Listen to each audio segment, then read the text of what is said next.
Hello student, नमस्कार। जैसे कि काव्य शास्त्रीय ग्रंथों को हम पढ़ रहे हैं, इससे पहले हमने जो है वह साहित्य दर्पण पढ़ा है, काव्य प्रकाश पढ़ा है। और इसी श्रृंखला में हम जो है वह इससे पिछली कक्षा की बात करें तो पिछली कक्षा में हमने ध्वन्यालोक को पढ़ा है। और ध्वन्यालोक में जो आनंदवर्धन है, उन आनंदवर्धन का सामान्य परिचय किस शताब्दी में हुए थे, इसके बाद उनके पिताजी का नाम क्या था, उनका जन्म स्थान कहाँ पे था, इसके साथ में जो ध्वन्या उनकी रचनाएं कौन सी हैं। फिर ध्वन्यालोक की बात हमने की थी। मुख्य तौर पर ध्वन्यालोक को जब भी पढ़ते हैं तब एक चीज देखी जाती है कि ध्वन्यालोक का प्रथम उद्योत जो है वहीं से क्वेश्चन जो है वहां आते हैं। और प्रथम उद्योत वास्तव में उसकी जो 19 कारिकाएं हैं, कितनी कारिकाएं हैं प्रथम उद्योत में? 19 जो कारिकाएं हैं वो बहुत महत्वपूर्ण है। और एक एक कारिका जो है वह अपने आप में एक काव्य शास्त्र के गूढ़ अर्थ को लिए हुए बैठी है। इसलिए अपन जितनी भी कारिकाओं को पढ़ेंगे वह बहुत अच्छी तरह से पढ़ेंगे। उससे पहले आज की क्लास को स्टार्ट करते हैं। आज की क्लास में हम जो पढ़ेंगे वह ये है कि ध्वनि का जो ध्वनि संप्रदाय की स्थापना जो है वह आनंदवर्धन ने की थी। तो क्या ध्वनि संप्रदाय की स्थापना आनंदवर्धन ने की? तो इससे पहले पूर्ववर्ती जितने विद्वान थे उनके दिमाग में या उनके मस्तिष्क में क्या ध्वनि के बारे में कोई आया नहीं? मतलब ध्वनि के विषय में कोई प्रश्न उत्पन्न नहीं हुआ या ध्वनि के विषय में कोई शंका उत्पन्न नहीं हुई क्या? तो इसके लिए यह है कि ध्वनि के विषय में आनंदवर्धन ने ध्वनि की स्थापना को कर लिया, लेकिन इसके पूर्व में भी ध्वनि की परिभाषा को या ध्वनि को स्पष्ट करने के प्रयास किए गए थे। लेकिन जो है वह जिन्होंने भी प्रयास किए वह उसको स्पष्ट करने में सफल नहीं हो पाए थे। लेकिन आनंदवर्धन जो है वह समस्त प्रतिवादियों की जो भी शंकाएं थी उन समस्त शंकाओं का इन्होंने खंडन किया और ध्वनि का इन्होंने मंडन किया था। इसलिए आनंदवर्धन को ध्वनि संप्रदाय का प्रवर्तक कहा गया है। ठीक है, 6 दो संप्रदाय हैं, उस 6 संप्रदाय में ध्वनि संप्रदाय का जो प्रवर्तक है वो आनंदवर्धन को माना गया है। क्लियर? तो आनंदवर्धन से पूर्ववर्ती भी ध्वनि का विरोध हुआ है कि ध्वनि नाम की कोई सत्ता नहीं है। और आनंदवर्धन के बाद भी परवर्ती विद्वान जो हैं उन्होंने भी ध्वनि की एक बार स्थापना होने के बाद, ध्वनि को सिद्ध करने के बाद भी उसका विरोध किया गया है। तो दो प्रकार के यहां पर मत मिलते हैं। एक तो ध्वन्यालोक से पूर्ववर्ती, है ना, क्या मिलता है? एक तो पूर्ववर्ती विरोधी मत, पूर्ववर्ती विरोधी मत, और दूसरा जो है वह परवर्ती विरोधी मत।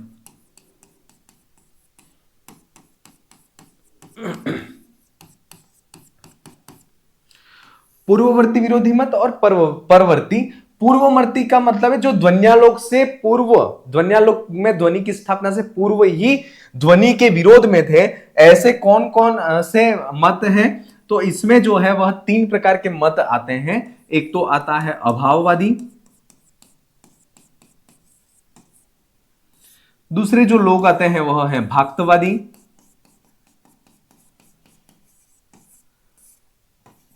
तीसरे जो मत आता है इसमें वह आता है अलक्षणीयतावादी।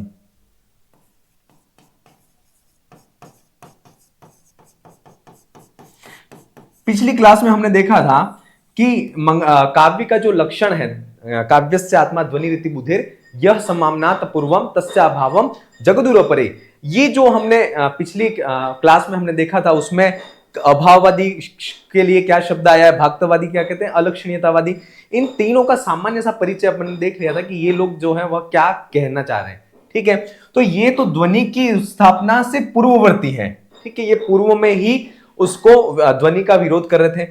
परवर्ती विरोध में जो कवि थे, रचनाकार थे, उसमें था एक तो कुंतक है, दूसरे जो है वह है महिम भट्ट हैं, तीसरे जो है इसमें वह है क्षेमेंद्र हैं, और चौथे जो है वह है इसमें भट्टनायक हैं।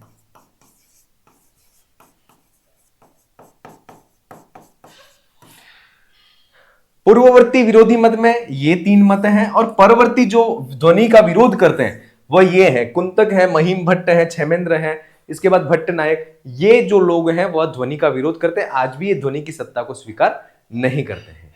क्लियर? तो ये तो पूर्ववर्ती मत, परवर्ती।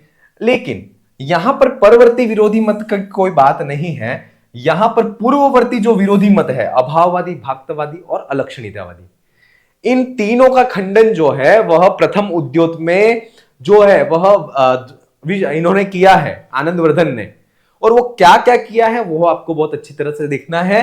अब आज जो बात करेंगे वह अभाववादी जो है, उन अभाववादी मत के जो अनुयायी हैं उन्होंने ध्वनि को अभाव के रूप में सिद्ध किया है, ध्वनि की सत्ता को स्वीकार नहीं किया। वह कहते हैं कि ध्वनि नाम की कोई सत्ता है ही नहीं, तुम किस प्रकार से ध्वनि को सिद्ध कर रहे हो। क्योंकि अगर ध्वनि को तुम मानते, ध्वनि जो है वह ध्वनि को सौंदर्य की वर्धक अगर मान रहे हो तो उसका अंतर्भाव तो गुण, अलंकार, रीति, वृत्ति इनमें कर लेना चाहिए। इसकी पृथक कोई सत्ता सिद्ध नहीं होती ध्वनि की। इस प्रकार से अभाववादी जो मतानुयायी है वह तीन मतों को प्रस्तुत करते हैं। कितने मतों को? तीन विकल्प को प्रस्तुत करते हैं। प्रथम विकल्प को प्रस्तुत करते हैं तो आनंदवर्धन उसका खंडन कर लेते हैं। दूसरे विकल्प को फिर प्रस्तुत करते हैं, आनंदवर्धन उसका भी खंडन कर लेते हैं। तीसरे विकल्प के द्वारा फिर ध्वनि को सिद्ध करने का प्रयास करते हैं वो लोग, और उस तृतीय विकल्प में ये जो ध्वनि की सत्ता को सिद्ध करने के लिए जो समर्थ कवि है, जो कि अभाववादियों के समर्थक थे, समर्थ कवि के अनुसार भी ध्वनि की सत्ता का कोई अस्तित्व नहीं है ऐसा मानते हैं। तो उन तीसरे विकल्प में समर्थ जो कवि हैं उनका पद्य जो है उसको भी प्रस्तुत किया अभाववादियों ने कि इस पद्य के आधार पर भी ध्वनि की सत्ता को स्वीकार कर लिया जाए, लेकिन ध्वनि का अभाव सिद्ध कर लिया जाए। लेकिन फिर भी आनंदवर्धन ने उसका भी खंडन कर लिया। क्लियर? तो पूछ लिया जाए ध्वनि के विरोध में कितने वाद प्रस्तुत ध्वन्यालोक में है, तो अभाववादी, भाक्तवादी और अलक्षणिकतावादी, तीनों वाद और तीनों के जो विकल्प हैं उनकी बात अपन करेंगे। आज की क्लास में अपन जो बात करेंगे वो अभाववादी जो मतानुयायी हैं उनकी जो तीन विकल्प हैं और उन तीन विकल्पों का खंडन किस प्रकार से किया है आनंदवर्धन ने, उसकी बात अपन करेंगे। क्लियर? चलिए, उससे पहले अपन ये देखते हैं कि जो ध्वन्यालोक अपन पढ़ रहे हैं, ध्वन्यालोक जो है वह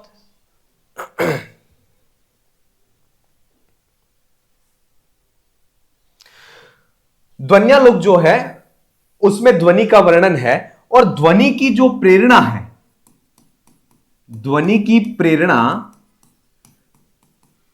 कहां से मिली है? तो ध्वनि की जो प्रेरणा है वह मिली है वैयाकरणों के स्फोटवाद से। कहां से मिली है? वैयाकरणों के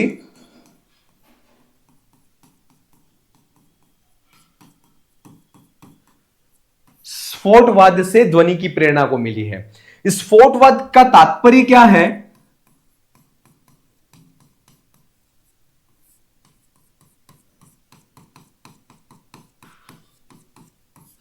हाँ, तो इसको समझिएगा। स्फोटवाद हमने देख लिया कि स्फोटवाद जो शब्द है वह व्याकरण में मिलता है और उस व्याकरण के स्फोटवाद शब्द से ही ध्वन्यालोक के रचयिता, प्रवर्तक, जो ध्वनि संप्रदाय के प्रवर्तक आनंदवर्धन है, उनको ध्वनि को सिद्ध करने की प्रेरणा उनको वहां से मिली थी। अब स्फोटवाद का अर्थ क्या है? तो स्फोटवाद को अपन समझते हैं कि जब भी कोई शब्द बोला जाता है, जैसे मैंने शब्द बोला, वह बोला कमल, तो कमल जैसे शब्द बोला तो इस कमल शब्द जो है वह वर्णों से निर्माण होता है उसका। तो वर्णों के निर्माण से शब्द होता है, तो जब भी शब्द का उच्चारण होगा तो उसको क्रमशः एक एक वर्ण को बोलते हैं। तो जैसे सबसे पहले मैंने क बोला तो कमल बोला, तो सबसे पहले क बोला तो जो श्रोता है उसके कर्ण विवर में सबसे पहले जो ध्वनि पहुंचती है वह क वर्ण की पहुंचती है। क वर्ण की जो ध्वनि है वह जब तक उसके कर्ण विवर में है ना, कर्ण पटल पर वह जो क ध्वनि है वह पहुंच करके उसका अस्तित्व जो है उसको क्षीण करती है, इतने में उसके कर्ण विवर में म ध्वनि पहुंचती है, वह भी अपने संस्कार को वहां पर नष्ट कर देती है, क्षीण करती है। उसके बाद अंत में जो वो शब्द वर्ण पहुंचता है वह ल पहुंचता है।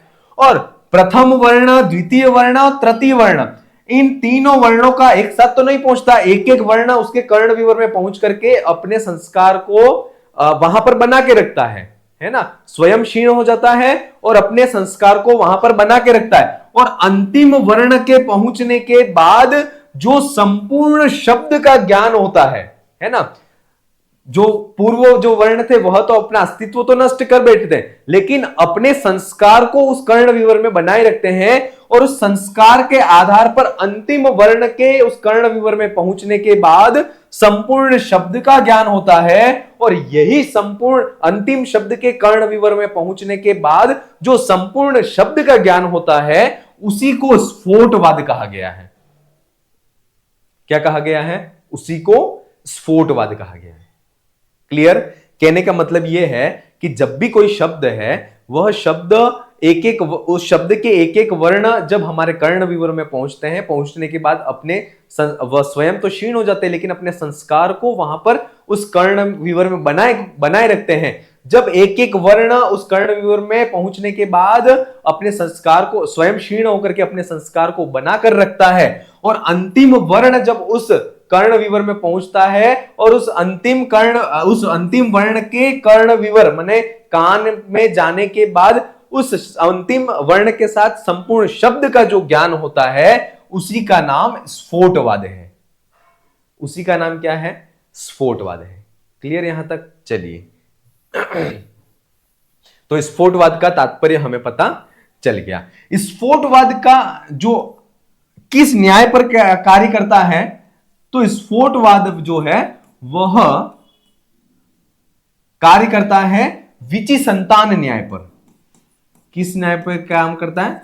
विचि संतान न्याय। विचि संतान न्याय क्या है?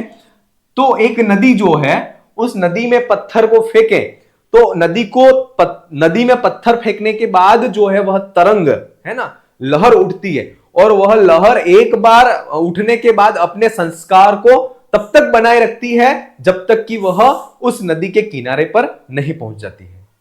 तो वही जो स्फोटवाद है, वह स्फोटवाद का जो न्याय है वह भी विचि संतान न्याय है, कि एक बार नदी में पत्थर फेंकने के बाद उस नदी में पत्थर फेंकने के बाद जो तरंगे हैं, लहरें हैं, वह अपना अस्तित्व तब तक बनाए रखती है जब तक कि वह लहरों तक नहीं पहुंच जाती। वैसे ही जो शब्द है, वह शब्द एक एक वर्ण जब शब्द का एक एक वर्ण जब कर्ण विवर में पहुंचता है, और कर्ण विवर में पहुंचने के बाद वह एक एक वर्ण अपने संस्कार को तब तक बनाए रखता है जब तक कि उस संपूर्ण शब्द का ज्ञान नहीं हो जाता है।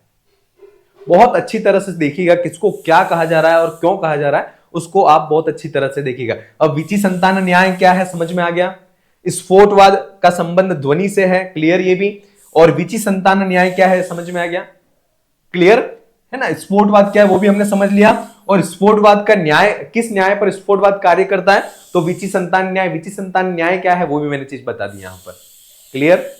चलिए अब बात करते हैं हम कि जिस प्रकार से स्फोटवाद का संबंध जो है, स्फोटवाद का जो संबंध है वह किससे है, तो स्फोटवाद का संबंध जो है वह जिस प्रकार से शब्द से है, क्योंकि स्फोटवाद जो है वह शब्द पर आधारित होता है ना। एक एक वर्ण जब कर्ण विवर में पहुंचता है, तो एक एक वर्ण जब कर्ण विवर में पहुंचता है तो अपने संस्कार को वहां छोड़ देता है, और अंतिम वर्ण के साथ में संपूर्ण शब्द का जो संस्कार जो ज्ञान होता है वही स्फोटवाद है।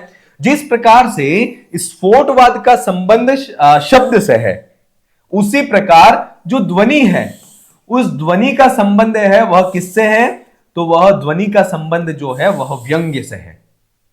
किससे है? व्यंग्य से। क्लियर हो गया यहां तक?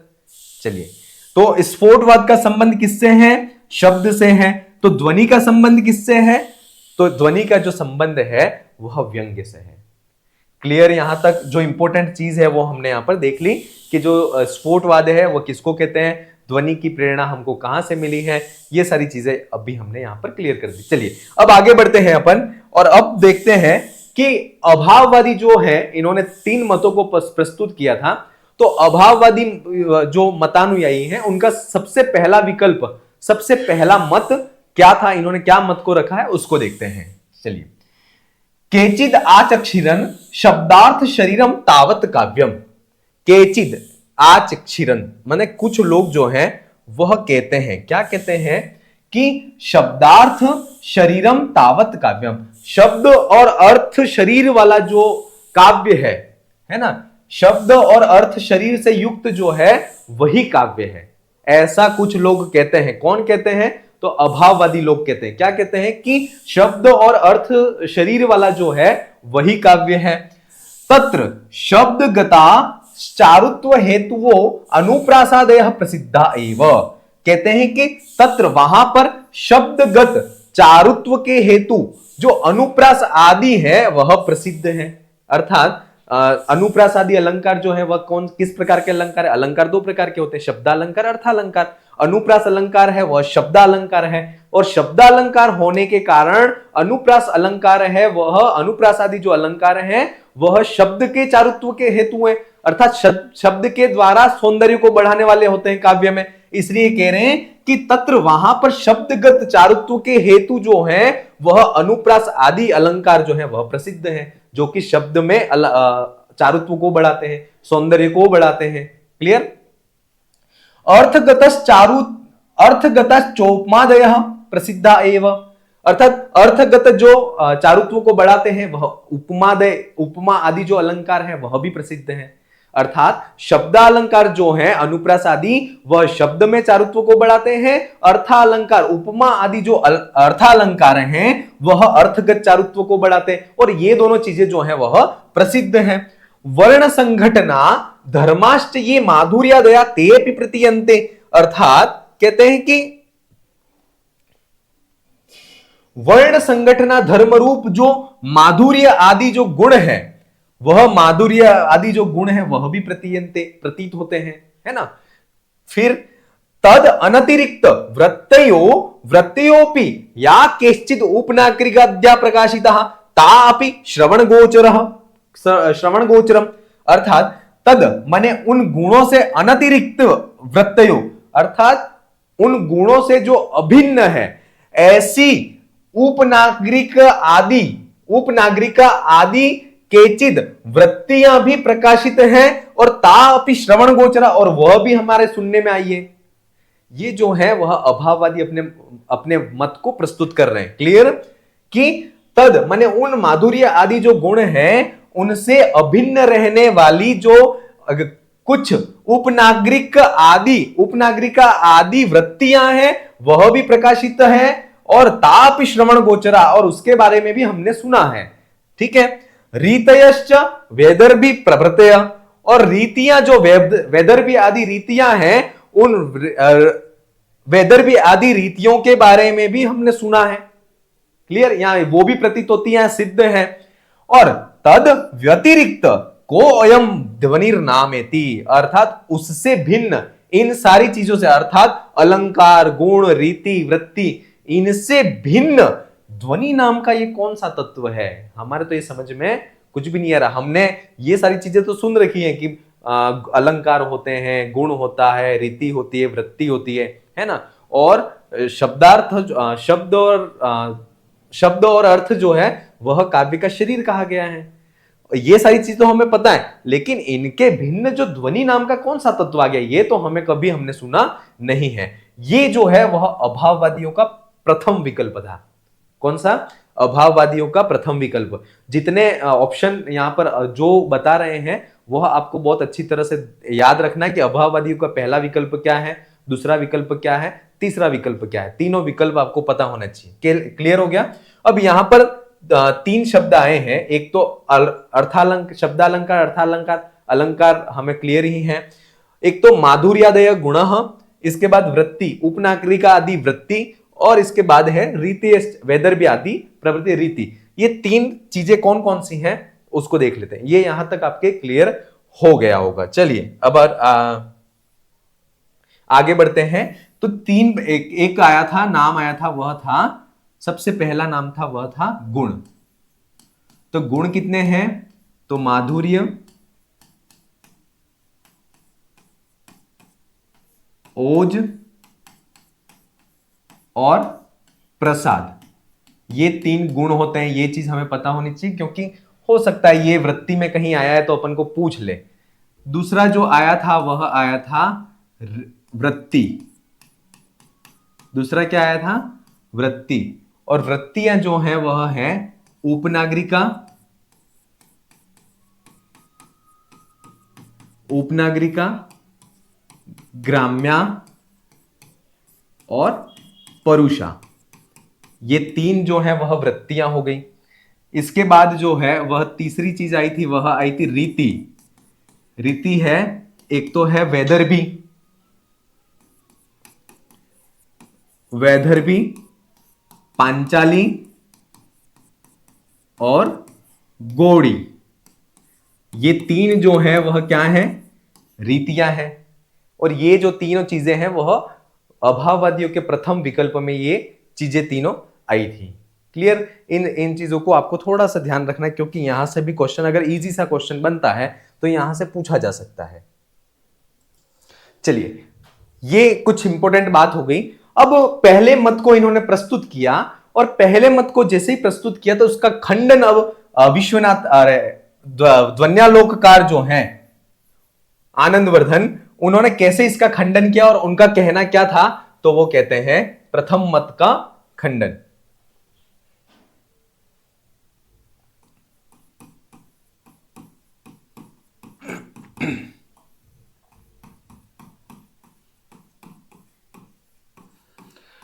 तो पहले मत का जो खंडन है वह करते हुए कहते हैं कि वाच्यवाचक, वाच्यवाचक चारुत्व,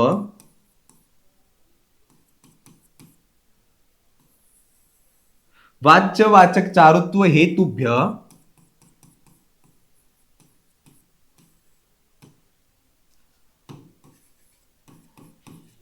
उपमादिभ्यो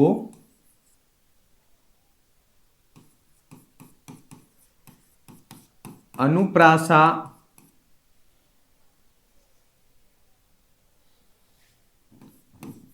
अनुप्रासादिभ्यश्च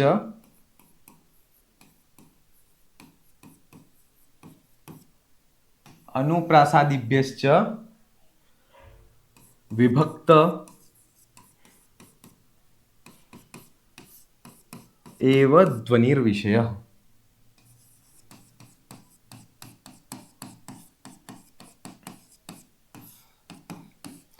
हाँ, अब पहले मत का जो वो खंडन कह रहे हैं कि ये कहते हैं कि जैसे इन्होंने क्या कहा, अलंकार है, गुण है, रीति है, वृत्ति है, ये सारी चीजें तो हमने सुनी है और ये सारी चीजें काव्य में चमत्कार को भी उत्पन्न करती हैं। तो ये ध्वनि नाम की सत्ता क्या है, ध्वनि चीज क्या है कि जिसके द्वारा जो है आप उस ध्वनि को ही सर्वश्रेष्ठ आत्मा के रूप में, काव्य की आत्मा के रूप में सिद्ध कर रहे हो। तो उसका मत का खंडन करते हैं कि वाच्यवाचक चारुत्व हेतुभ्यः, वाच्य और वाचक के चारुत्व हेतु जो है उपमा आदि और अनुप्रासादिभ्यश्च विभक्त एव ध्वने विषयः। अर्थात वाच्यार्थ की चारुत्व का हेतु क्या है, तो वाच्यार्थ का चारुत्व का हेतु जो है वह उपमा आदि, और वाचक, वाचक का मतलब होता है शब्द, तो उस वाचक शब्दों के चारुत्व के हेतु जो है वह अनुप्रास आदि जो अलंकार हैं उनसे विभक्त एव ध्वनि विषय, अर्थात जो ध्वनि का विषय है वह इनसे अलग है। इसलिए आप ये नहीं कह सकते हो कि ध्वनि और अलंकार आदि जो हैं, जो काव्य के सौंदर्य को बढ़ाने वाले हैं, वह दोनों एक ही चीज हैं, ऐसा नहीं कह सकते हो। क्योंकि जो ध्वनि अलंकार जो है वह तो वाच्य और वाचक के चारुत्व के हेतु कहे गए हैं, लेकिन जो ध्वनि का विषय है वह वाच्य और वाचक से भिन्न है, उसका संबंध वाच्य और वाचक के साथ में नहीं है। इसलिए ध्वनि की जो सत्ता है वह आपको वाच्य और वाचक के चारुत्व हेतु जो उपमा आदि, अनुप्रास आदि अलंकार हैं उनसे पृथक ही मानना पड़ेगा। क्लियर? इसलिए ध्वनि की सत्ता जो है वह सिद्ध होती है, आप उसका अभाव नहीं कह सकते हैं। क्लियर? इसको एक बार फिर समझें कि वाच्य वाचक चारुत्व हेतु, वाच्य माने जो अर्थ होता है वह वाच्यार्थ, वाच्यार्थ के चारुत्व के हेतु कौन है, उपमा आदि अलंकार, और वाचक माने शब्द के चारुत्व के हेतु जो है वह अनुप्रास आदि जो अलंकार हैं उनसे विभक्त अलग ही है, विभक्त एव ध्वनि विषय, अर्थात इनसे अलग है ध्वनि का विषय। इसलिए जो ध्वनि है उस ध्वनि की सत्ता को स्वीकार करना जरूरी है। क्लियर? पहला जो मत है अभाववादियों का, उन अभाववादियों के पहले मत का जो खंडन है वह आनंदवर्धन ने यहां पर कर लिया। क्लियर? ऐसे जैसे ही अभाववादियों का पहले मत का खंडन होता है तब वह अपने द्वितीय विकल्प को प्रस्तुत करते हैं कि अभाववादियों का द्वितीय विकल्प है वह क्या है, तो कहते हैं अन्य ब्रूयु नास्त्येव ध्वनि, अर्थात अन्य माने वह अन्य अभाववादी जो है वह कहते हैं कि नास्त्येव ध्वनि, ध्वनि नाम की कोई सत्ता है ही नहीं। क्यों नहीं है? प्रसिद्ध प्रस्थान व्यतिरेकिण काव्य प्रकारस्य काव्यत्वे हानि। वह कहते हैं कि प्रसिद्ध प्रस्थान माने प्रसिद्ध प्रस्थान का मतलब होता है मार्ग, प्रसिद्ध प्रस्थान माने प्रसिद्ध मार्ग का व्यतिरेकिण, उसका अतिक्रमण करने पर काव्य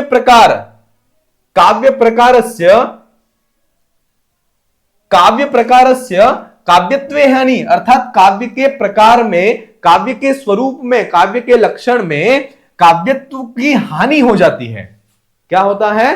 काव्यत्व की हानि हो जाती है, इसलिए जो है वह ध्वनि की सत्ता को स्वीकार नहीं करते हैं। ध्वनि का जो है वह अभाव सिद्ध होता है। एक बार फिर देखें कि ना अन्य ब्रूयु माने अभाववादी कहते हैं कि नास्त्येव ध्वनि, ध्वनि नाम की कोई सत्ता ही नहीं। क्यों नहीं है?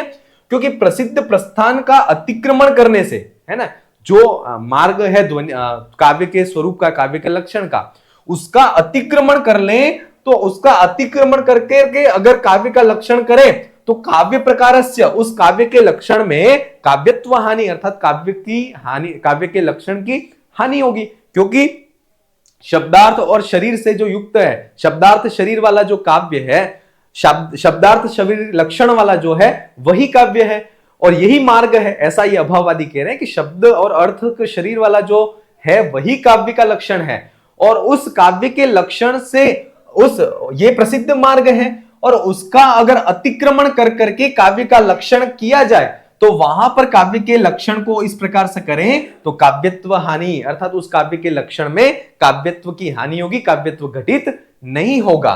फिर कहते हैं सहृदय हृदय हल्लादि शब्दार्थ मयत्वमेव काव्य लक्षणम।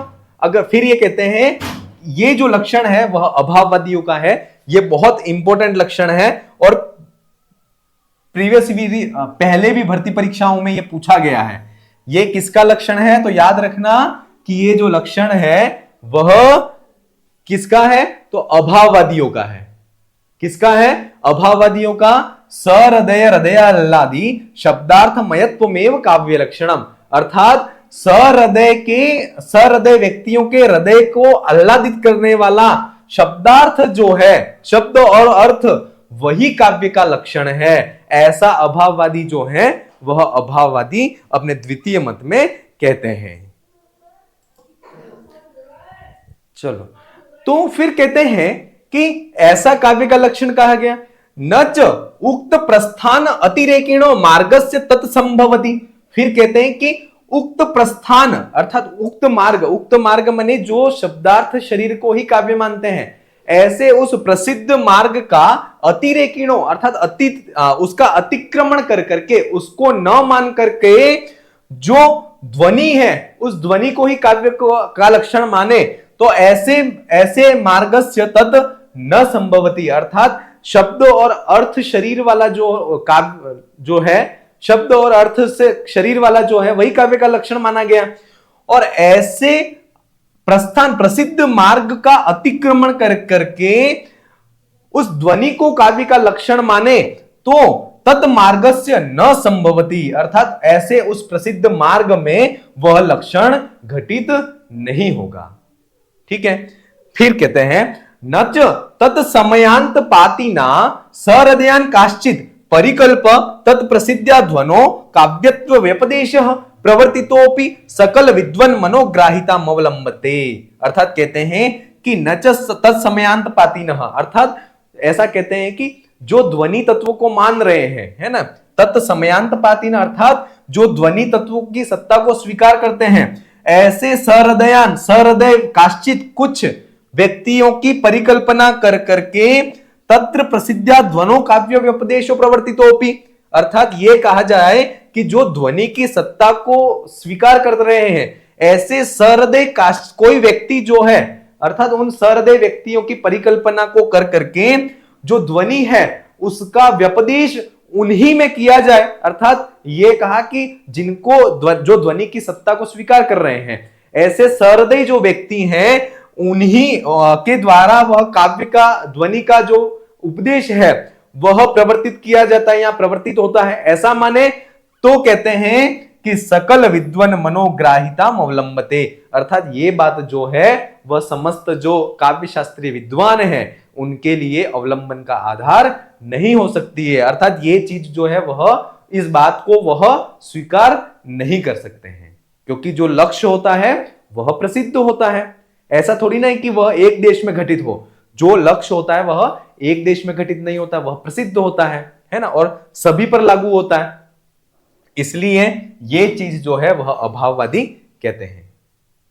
क्लियर? एक बार यहां से फिर से देखें कि सहृदय हृदयाल्लादी शब्दार्थ महत्व में काव्य लक्षणम, सहृदयों के हृदय को आह्लादित करने वाला जो शब्दार्थ है वही काव्य का लक्षण है। और न च उक्त प्रस्थान अतिरेकिणो मार्गस्य तत्संभवति न, अर्थात उक्त प्रस्थान माने ये जो सहृदय के हृदय को आह्लादित करने वाला जो शब्दार्थ महत्व में जो काव्य का लक्षण है, ऐसे उस काव्य के लक्षण का जो मार्ग है, उस काव्य के लक्षण के मार्ग में ये जो ध्वन्यालोककार ने जो लक्षण दिया काव्य से आत्मा ध्वनि, वह तत् न संभवती, उसकी संभावना उस मार्ग में घटित या संभावना नहीं होती है।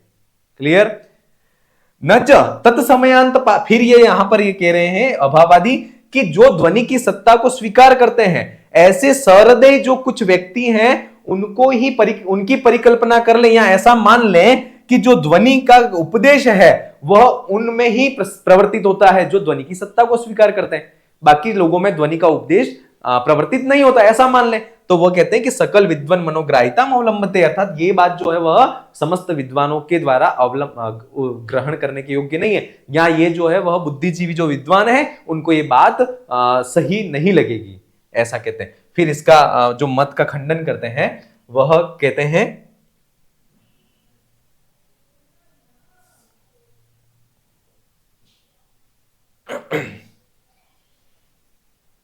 इसके साथ में और एक कुछ बात और है, उसको कहते हैं,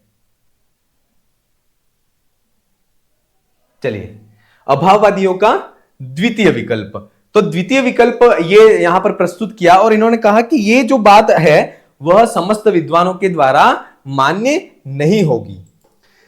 इस अभाववादियों के द्वितीय मत का खंडन में जो है आनंदवर्धन क्या कहते हैं उसको अपन देखते हैं कि द्वितीय विकल्प का खंडन करते हैं, लक्षण कृतामेव स केवलम न प्रसिद्धम लक्ष्ये तो परीक्षमाणे स एव स हृदय आह्लादी काव्यत्वम ततो अन्यत चित्रमेव। अर्थात ये लोग कहते हैं ना कि जिनको ध्वनि की सत्ता जिनको स्वीकार है उनके ऐसे उन सहृदय व्यक्तियों के हृदय को आह्लादित करने वाला जो तत्व है वह ध्वनि है, ऐसा मान लेते हैं। तो ये कहते हैं कि लक्षण कृतामेव स केवलम न प्रसिद्धम, अर्थात लक्षण ग्रंथों में, लक्षण ग्रंथ का मतलब होता है जो ध्वनि के लक्षण की सिद्धि की बात करते हैं, जैसे काव्य शास्त्री जितने भी ग्रंथ हैं वह सारे लक्षण ग्रंथ हैं। तो लक्षण ग्रंथों में वह ध्वनि तत्व केवलम न प्रसिद्धम, सिर्फ प्रसिद्ध है ऐसा नहीं है, सिर्फ लक्षण ग्रंथों में ध्वनि का वर्णन किया गया है इसलिए काव्य शास्त्री ग्रंथों में ध्वनि प्रसिद्ध है ऐसा नहीं है, अपितु लक्ष्य माने लक्ष्य ग्रंथ माने जो रामायण आदि है, जो महाकाव्य आदि हैं, क्योंकि जो रस का आनंद है या आनंद की रसास्वादन का जो भाव है वह कहां होता है, वह महाकाव्य या नाटक आदि में होता है। तो लक्ष्य माने लक्ष्य ग्रंथों की परीक्षा करने पर स एव माने वही जो ध्वनि है वह सहृदयों के हृदय को आह्लादित करने वाला होता है और वही काव्य तत्व है। इसलिए और उस सहृदय के हृदय को आह्लादित करने वाला जो काव्य है वही ध्वनि है या काव्य है, और ततो अन्य उसके अलावा जितना शेष है वह चित्रम एव, वह चित्र काव्य ही है। क्लियर? अर्थात सहृदयों के हृदय को आह्लादित करने वाला जो काव्य तत्व है वही स एव माने वही ध्वनि तत्व है, और वह ध्वनि तत्व कहां पर पता चलता है कि लक्ष्य ग्रंथ जो है, रामायण महाभारत आदि जो कह सकते हैं नाटक है, महाकाव्य है, रघुवंश आदि है, उनमें परीक्षा करने पर जो वही ध्वनि तत्व है वह सहृदय के हृदय को आह्लादित करने वाला है, और उस जो सहृदय के हृदय को आह्लादित करने वाला जो तत्व है वह ध्वनि हो गया। उसके अलावा जो है वह ततो अन्यत चित्रमेव, उसके अलावा जो है वह चित्र काव्य कहा गया है। क्लियर यहां तक? इसलिए इससे पहले वाले विकल्प में, द्वितीय विकल्प में ये कहते हैं ना कि जितना ध्वनि की सत्ता को जो मान रहे हैं, उनके सहृदय को आह्लादित करने वाला जो है वह अपन ध्वनि मान लेते हैं, ऐसा बोल रहे हैं। तो ये कहते हैं कि ना, सिर्फ ऐसे मानने से नहीं होता है, क्योंकि ये जो ध्वनि है वह सिर्फ लक्षण ग्रंथों में ही प्रसिद्ध नहीं है। ऐसा नहीं है कि ध्वनि का वर्णन जो है वह ध्वन्यालोक में ही मिले या काव्य शास्त्रीय ग्रंथों में ही मिले। उस काव्य शास्त्रीय ग्रंथों के अलावा भी जब उसकी लक्ष्य मने जो महाकाव्य है, नाटक आदि हैं, उन लक्ष्य ग्रंथों की, यानी रामायण महाभारत रघुवंश है, अभिज्ञान शाकुंतलम, ऐसे लक्ष्य ग्रंथों की परीक्षा करने पर जो है, उसको परीक्षा करने पर उसका जो पाठक है उसके स एवं वही ध्वनि तत्व जो है वह उनके हृदय को, सहृदय व्यक्ति के हृदय को आह्लादित करने वाला है, और सहृदय के हृदय को आह्लादित करने वाला जो काव्य तत्व है वही ध्वनि तत्व कहा गया है ना। और उसके अलावा जो शेष बचता है वह चित्रमेव, चित्र काव्य है। क्लियर? तो यहां पर जो है वह अभाववादियों का द्वितीय पक्ष था, उस द्वितीय मत को भी हमने देख लिया। अब अभाववादियों का तृतीय विकल्प है, उस तृतीय विकल्प को अभाववादी प्रस्तुत करते हैं, उसकी बात हम करते हैं। अभाववादियों का तृतीय विकल्प, पुनरपरे तस्य अभावम अन्यथा कथयेयु। पुनः फिर से अपरे माने जो अभाववादी है वह तस्य अभाव, उसका अभाव, किसका अभाव? ध्वनि का अभाव वह है, वह अन्यथा कथयेयु, अन्य दूसरी तरह से उसका कथन करते हैं। क्या कहते हैं? न संभवत्येव ध्वनिर नाम अपूर्व कश्चित। वह कहते हैं कि ध्वनि नाम का कोई ऐसा अलौकिक तत्व है, ऐसा कह ही नहीं सकते, ऐसी संभावना ही नहीं बनती है। क्यों नहीं बनती है? कमनीय कमनति वर्तमानस्य तस्योक्तेष्वेव चारुत्व हेतुषु अंतर्भावात्। अर्थात अगर वो कमनीयता का अतिक्रमण करता है ना, कमनीयता का अतिक्रमण करता है, अर्थात वह सौंदर्य को बढ़ाने वाला है ना, रमणीयता को बढ़ाने वाला अगर उस है, ऐसा उस ध्वनि तत्व को मानते हैं, तो तस्यो उक्तिशैव, अर्थात पहले जो उक्त क्या है? गुण है, रीति है, अलंकार है। इन तस्य उक्तेषु एव, जो पूर्व में उक्त कहा जा चुका है, ऐसे जो चारुत्व के हेतु है, अर्थात ये अलंकार है, गुण है, वृत्ति है, ये क्या है? चारुत्व के तो हेतु है, रमणीयता या सौंदर्य के तो हेतु कहे गए। तो जो पूर्व में कहे गए चारुत्व के हेतु हैं, उनमें अंतर्भावात, उन्हीं में उसका अंतर्भाव कर देना चाहिए। किसका? ध्वनि का। क्यों? क्योंकि जो ध्वनि है वह भी तो सौंदर्य को बढ़ाने वाली है, क्योंकि वह भी तो कमनीयता का अतिक्रमण कर रही है, सौंदर्य का वर्धन कर रही है। तो ध्वनि जो है वह भी कमनीयता का वर्धक है, रमणीयता का वर्धक है। तो फिर उसका अंतर्भाव जो पूर्व में हमारे द्वारा उक्त पहले विकल्प में हमने जो कहा था, गुण है, वृत्ति है, ध्वनि, गुण है, वृत्ति, अलंकार, इसके अलावा जो है वह ध्वनि क्या है? कुछ नहीं है, यही तो है। तो जो, और ये जो है वह भी चारुत्व के हेतु है, गुण है, वृत्ति है, अलंकार है। तो उस जो चारुत्व के हेतु हमारे द्वारा कहे गए हैं, उन्हीं चारुत्व के हेतुओं में इस ध्वनि का अंतर्भाव कर लेने से भी जो ध्वनि है उसका अभाव सिद्ध होता है। ऐसा कौन कहता है? अभाववादी कहते हैं। फिर तेषाम अन्यतमस्येव वा अपूर्व समाख्यात मात्र करणे यत् किंच कथनम स्यात्। अर्थात जो गुण है, वृत्ति है, या फिर अलंकार है, उनका जो है वह ये जो है, ये नाम जो है अगर उसको ध्वनि का नाम दे दें, अर्थात जो ध्वनि है उस ध्वनि को अगर गुण, वृत्ति या अलंकार, गुण, वृत्ति या अलंकार, इनमें से कोई एक नाम दे दे, तो अपूर्व समाख्यात मात्र करने, अर्थात ऐसा समाख्यात, अर्थात ऐसा कथन कर ले। या कहने का मतलब यह है कि ध्वनि जो शब्द है, उस ध्वनि जो है वह भी तो चारुत्व का हेतु है, कमनीयता का वर्धक है। तो ऐसा कमनीय यानी चारुत्व का जो वर्धक है, ऐसे उस ध्वनि का अगर हम या तो गुण नाम दे देते हैं, या वृत्ति नाम दे देते हैं, या अलंकार नाम देते हैं, तो यत्किंच कथनम स्यात्, ये जो बात है वह तुच्छ है, कोई बहुत बड़ी बात नहीं है। ये कह रहे हैं कि हमने जो चारुत्व के हेतु बताए हैं, अलंकार है, गुण है, वृत्ति है, रीति, ये जो है, और ये जो ध्वनि है वह भी कमनीयता का अतिक्रमण माने वर्धन कर रहा है। तो फिर सॉरी, इसका अलग से कथन करने की क्या जरूरत है? इसलिए अगर उस ध्वनि का नाम गुण, वृत्ति या अलंकार जो आपको अच्छा लगे नाम वो दे दीजिए। ध्वनि नाम की कोई अलग से उसको अलग से उसका वर्णन करने की कोई जरूरत नहीं है। और ऐसा अगर कर लेते हो तो ये बात जो है वह यत्किंच कथनम स्यात्, ये तुच्छ सी बात है, कोई बहुत बड़ी बात नहीं है कि तुम ध्वनि का नाम अगर अलंकार रख दोगे या गुण रख दोगे या वृत्ति रख दोगे तो ये कोई बहुत बड़ी बात नहीं है, तुच्छ है हमारे लिए बात। इसलिए आप ऐसा भी कर सकते हो, ध्वनि नाम से अलग से कोई सत्ता नहीं है, ऐसा ही कहते हैं। किंच वाक विकल्पानाम अनंत्यात् संभवत्यपि वा कस्मिंश्चित् काव्य लक्षण विधायिभिः प्रसिद्धेर प्रदर्शित प्रकारलेशे ध्वनिर्ध्वनिरिति।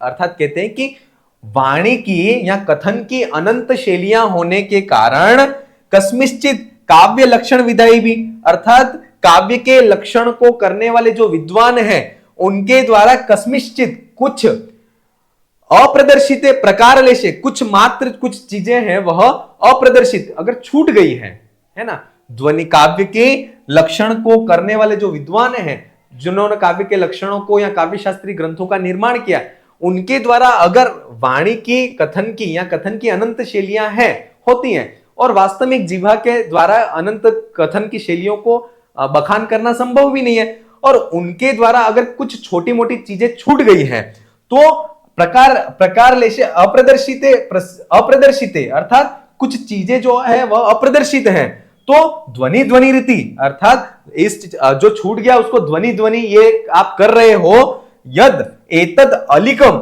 सहृदयत्वम भावना मुकुलित लोचने नृत्यति तत्र हेतु न विद्म। अर्थात वो अभाववादी कहते हैं कि जो काव्य शास्त्रीय ग्रंथों के लक्षणों को करने वाले उनके द्वारा कथन की अनंत शैलियां होने के कारण कुछ चीजें अगर छूट भी गई हैं तो छूट गई हैं, तो उस चीज को आप ध्वनि ध्वनि कर करके यद जो अलिकम माने झूठा सहृदयता के साथ में जो मुकुलित लोचने अर्थात आंखों को बंद कर करके जो नृत्य आप नाच रहे हो उसका तत्र हेतु न विद्मा, उसका हेतु क्या कारण क्या है वो मैं नहीं जानता हूं, ऐसा अभाववादी कहते हैं। कि देखिए कथन की अनंत शैलियां, किसी चीज को जैसे हाथी है तो उसको हाथी को देखने के लिए या उसका कथन करें तो उसको हर व्यक्ति जो है वह अलग अलग प्रकार से उसके विशेषताओं को या उसके बारे में कथन करेगा। तो कथन की अनंत शैलियां होने के कारण जो काव्य शास्त्र के या काव्य लक्षण को करने वाले जो विद्वान हैं उनके द्वारा अगर किसी चीज को कोई छोटी मोटी चीज छूट गई है तो आप उस चीज को पकड़ करके बैठ गए और ध्वनि ध्वनि ध्वनि करके घूम रहे हो। तो ऐसा जो झूठा सहृदयत्व को प्राप्त करके जो झूठी बात कर रहे हो और मुकुलित नेत्रे आंखों को बंद कर करके तुम नाच रहे हो कि ध्वनि मिल गई, ध्वनि मिल गई, ध्वनि मिल गई, तो ये जो है उसका हेतु क्या है वो मैं समझ में नहीं जान पा रहा हूं कि आप ऐसा ध्वनि ध्वनि ध्वनि करके मुकुलित नेत्रई अर्थात आंखों को बंद कर करके जो नृत्य कर रहे हो, नाच रहे हो, ध्वनि ध्वनि का झूठा बखान कर रहे हो, उसका हेतु तो होना चाहिए। वह हेतु क्या है वह मैं नहीं जानता हूं। ऐसा अभाववादियों का जो तृतीय मत है उस तृतीय मत को प्रस्तुत किया गया है। फिर कहते हैं आगे, इसमें ही कहते हैं कि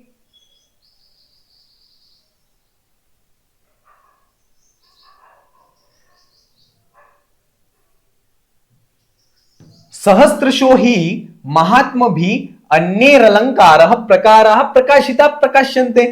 हजारों महात्मा व्यक्तियों के द्वारा अन्य अलंकारों के प्रकारों को प्रकाशित किया है, माने काव्य शास्त्रीय विद्वानों के द्वारा कई सारे हजारों अलंकारों को प्रकाशित किया है या व्यक्त किया है। और न च तेषां दशा श्रूयन्ते, अर्थात इन्होंने काव्य शास्त्र के रचना में इतना बड़ा योगदान है, इन्होंने हजारों अलंकारों का निर्माण किया है, फिर भी उनकी तो ऐसी दशा कभी नहीं सुनी कि वह ध्वनि ध्वनि नाम कर करके नृत्य कर करके आंखें बंद करके घूम रहे हैं। लेकिन तस्मात् फिर भी न च तेषाम दशा शुण्यन्ते, उनकी ऐसी दशा नहीं हुई, जबकि इन्होंने तो पूरे काव्य शास्त्र का निर्माण कर लिया। तस्मात, इसलिए प्रवादम मात्र ध्वनि, अर्थात जो आपके द्वारा ध्वनि ध्वनि किया जा रहा है वह सिर्फ प्रवादम मात्र अर्थात बकवास मात्र ही है। क्या है? बकवास मात्र है, कुछ उसमें कोई भी सेंस नहीं है। न त्व अस्य शोध समम तत्वम किंचिदपि प्रकाशयितुम शक्यते, और न तू और न ही शोध समम अर्थात चिंतन योग्य तत्व कुछ भी वहां पर प्रकाशयितुम शक्यते, अर्थात उस ध्वनि जो है वह तो सिर्फ प्रवाद है, अर्थात प्रवाद का मतलब है कि बकवास मात्र है, और उस ध्वनि में कोई भी चिंतन योग्य है ना, या विचार योग्य जो तत्व है उसको आप कुछ भी प्रकाशित करने में समर्थ भी नहीं हो। इसलिए वह जो ध्वनि है उस ध्वनि का अभाव ही सिद्ध होता है, ऐसा यहां पर कहा गया है। और इसमें फिर समर्थ जो समर्थ कवि है ना, वह समर्थ कवि अभाववादियों के समर्थक हैं। कौन है? समर्थ कवि।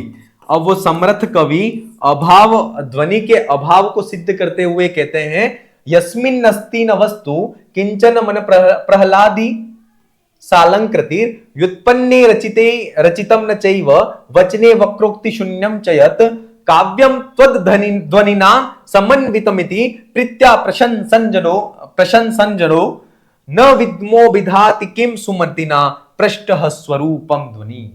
अब यहां पर वो समर्थ कवि कहते हैं, ध्वनि के मत का जो समर्थन कर रहे हैं उनसे क्या कहते हैं कि यस्मिन, जिसके यस्मिन सालंकृति, जो अलंकारों से युक्त जो है वह जो रचना है, मन प्रहलादी न वस्तु किंचन, ऐसी उस अलंकारों से युक्त जो रचना है उसमें मन को आह्लादित करने वाली कुछ भी वस्तु नहीं है।